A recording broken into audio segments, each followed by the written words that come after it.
lại nha anh em. Vô vô rồi vô ức anh em. Rồi. Rồi.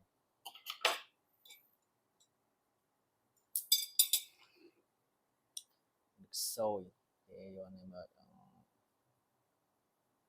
Rồi vô